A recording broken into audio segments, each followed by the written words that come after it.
E aí, galera do nono ano, sou o professor Kleber Guedes, professor de Língua Portuguesa e Produção Textual, e vamos aqui dar continuidade aos nossos assuntos e aos nossos conteúdos. Nós estamos estudando os gêneros textuais relacionados à carta. Agora vamos ver a carta aberta.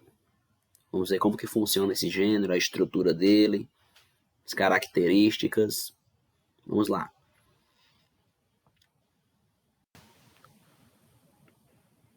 Bom, então vamos lá. Carta pessoal e carta aberta.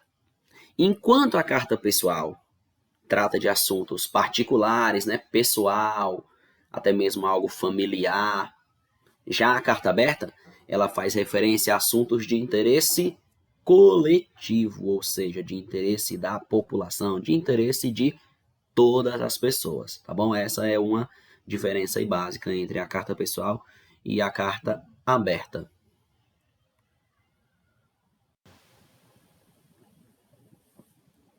Carta aberta. Vamos ver aqui o conceito desse gênero. É um gênero de domínio público, ou seja, ele é aberto, em que o autor do texto se dirige publicamente por meio da imprensa. Ele pode usar o jornal, a revista, um blog, para poder transmitir ali a mensagem que ele quer para toda a população, né? O objetivo dele é que quanto mais gente souber daquele assunto, melhor. Quanto mais aquele assunto for divulgado, melhor. No caso, o intuito dele é enviar essa mensagem, né, para o interlocutor, que no caso é o povo de um modo geral, né, a fim de fazer uma reivindicação ou propor uma conduta. Lembrando que, quando nós falamos em interlocutor, nós estamos falando do emissor, né? O emissor ele pode ser uma pessoa, a carta aberta também pode ser feita por uma instituição, certo? Interlocutor e emissor, certo? O emissor ele pode ser uma pessoa, né? Quem está emitindo ali a carta pode ser uma pessoa, certo? Pode ser uma instituição, pode ser um grupo social organizado, tá bom? Que vai se dirigir a um destinatário, beleza? Então, galera, o emissor é quem escreve e o destinatário é quem recebe. No caso da carta aberta, o destinatário vão ser as pessoas de modo geral, certas pessoas que se interessam por aquele assunto, né, que é de interesse coletivo da população. Então, o emissor é quem escreve, tá bom? E destinatário é quem recebe, só para não ficar dúvidas. Vamos para a estrutura desse gênero. Tem um título, né, que muitas vezes identifica a quem a carta se dirige. Tem a apresentação do fato, né, que motivou a publicação da carta aberta. A argumentação bem fundamentada para a defesa de um determinado ponto de vista. Uma reivindicação com fundamentação da opinião por meio do uso de dados e informações que são apresentados no texto ao qual se refere. A linguagem, ela deve ser padrão, tá bom? Com clareza e simplicidade. Uma linguagem respeitando as regras gramaticais, tá bom? Mas não uma linguagem difícil, uma linguagem simples para que todos entendam. Representa também um posicionamento coletivo, certo? Nessa carta aberta não é que é a vontade só de uma pessoa, é um assunto de interesse da população. Então é como se aquela pessoa estivesse falando por todas as outras pessoas, pela população. E ele é assinado por todos os participantes. Tem o discurso persuasivo, para impactar, né, a opinião pública, para convencer o outro, né, deixar um impacto ali na sociedade para que as pessoas reflitam sobre. E um tom de reclamação, um tom reclamatório, reivindicatório e também de convocação, né, para que mais pessoas se mobilizem com aquela causa.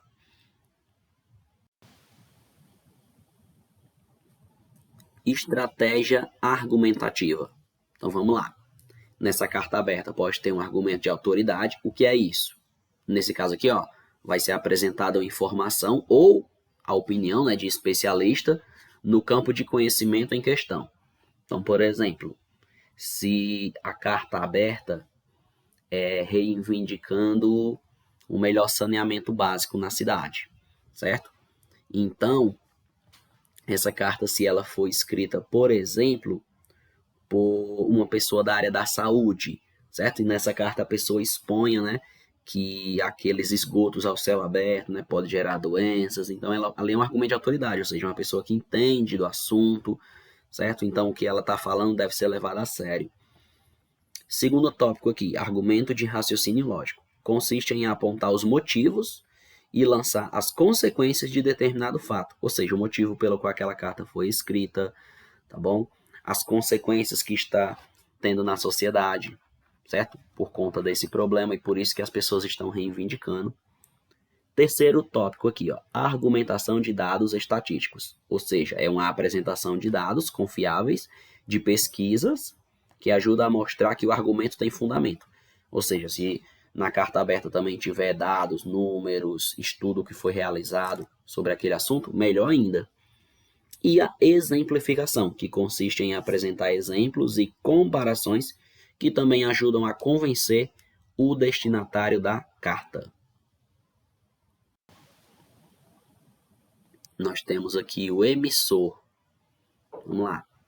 Carta aberta de artistas brasileiros sobre a devastação da Amazônia. Tá vendo? Ó, foi o título aqui da carta. Aqui é um modelo de carta aberta, tá bom? A carta já vai começar com um fato que motivou ela ser escrita. Ó, começando aqui.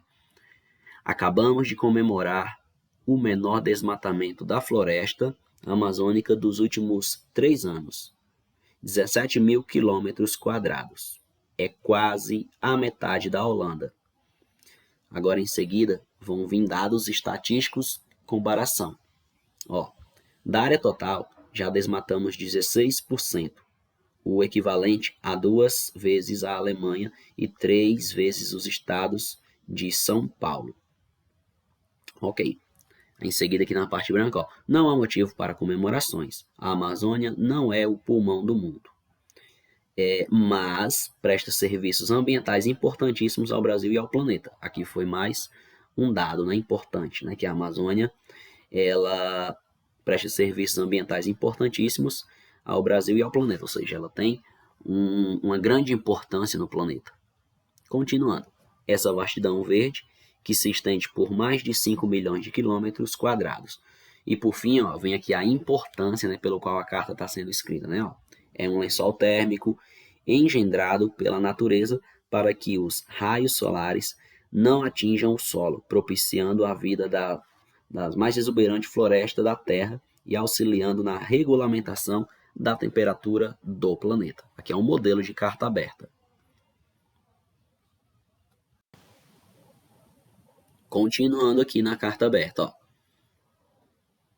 Depois de tombada, na sua pujança explorada por madeireiros sem escrúpulos, ateiam fogo às suas vestes de esmeralda, abrindo passagem aos forasteiros que a humilham ao semear capim e soja nas cinzas de castanheiras centenárias. Essa parte que já foi mais impactante, né, para emocionar o leitor. Apesar do extraordinário esforço de implantarmos unidades de conservação como alternativas de desenvolvimento sustentável, a devastação continua. Aí, por fim, galera, ó, vem um argumento de persuasão, ou seja, um argumento que vai convencer o leitor, os leitores, que é essa parte amarela. Mesmo depois do sangue de Chico Mendes ter selado o pacto de harmonia homem-natureza entre seringueiros e indígenas, mesmo depois da aliança dos povos da floresta pelo direito de manter nossas florestas em pé, porque delas dependemos para viver, mesmo depois de inúmeras sagas cheias de heroísmo, morte e paixão pela Amazônia, a devastação continua. E aí tem mais um parágrafo final aí, ó. Tem mais um parágrafo abaixo aí, ó, esse branco, ó. Como no passado, enxergamos a floresta como um obstáculo ao progresso, como área a ser vencida e conquistada, um imenso estoque de terras a se tornarem pastos pouco produtivos. E finalizando aqui a carta, ó. Campos de soja e espécies vegetais para combustíveis alternativos, ou então uma fonte inesgotável de madeira, peixe, ouro, minerais e energia elétrica. Continuamos um povo irresponsável.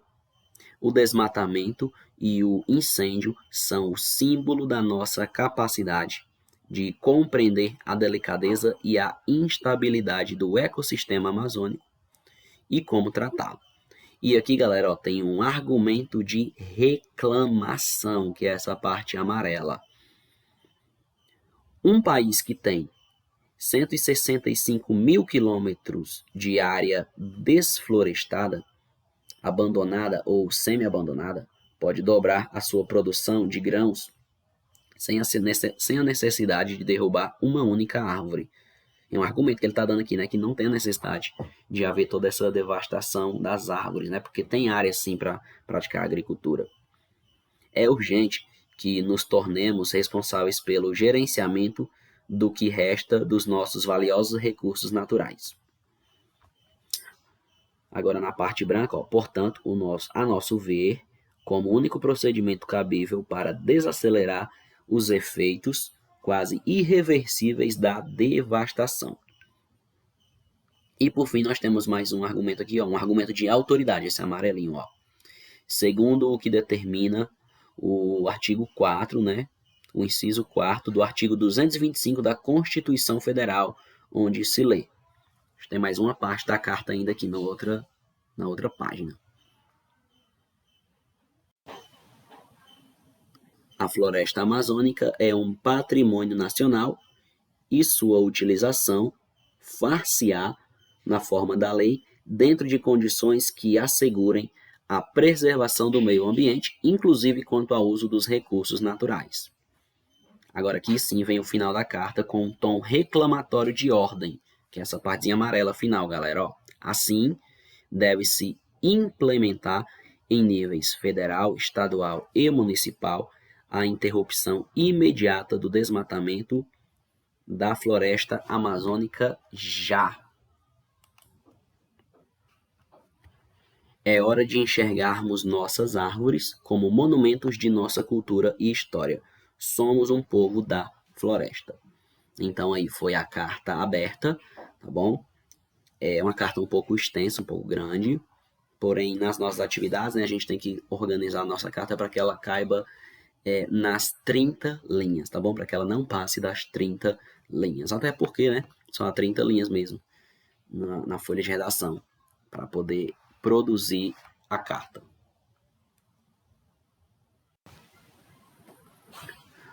Bom, a nossa atividade de redação que vai ser o seguinte, ó, eu coloquei aqui em negrito, certo? Para destacar, para vocês não ficarem em dúvida do que é para fazer. Tá aqui, ó. Você deverá escrever uma carta aberta para o prefeito da cidade.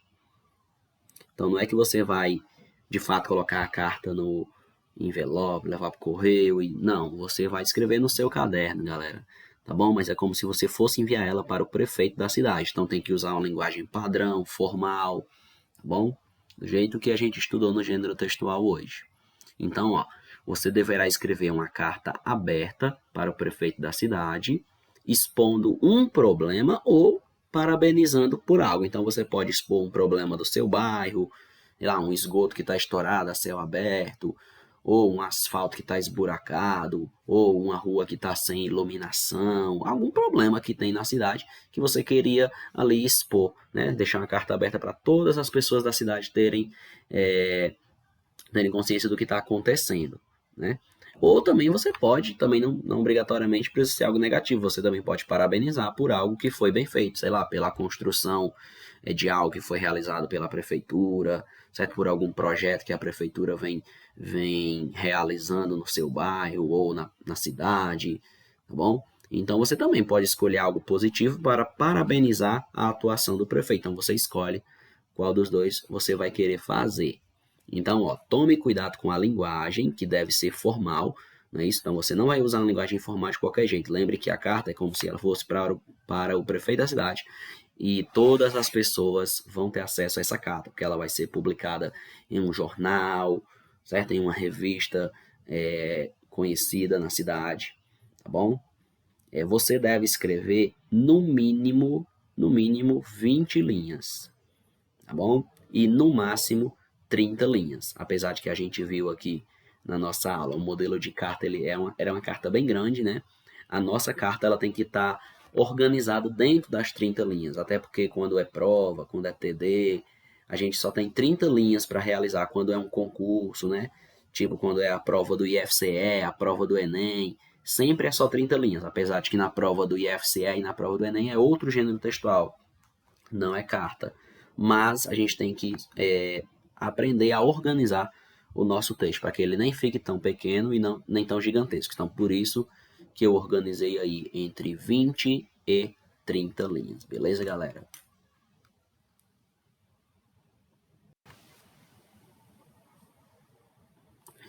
Bom, galera, então assim a gente vai chegando ao final da nossa aula.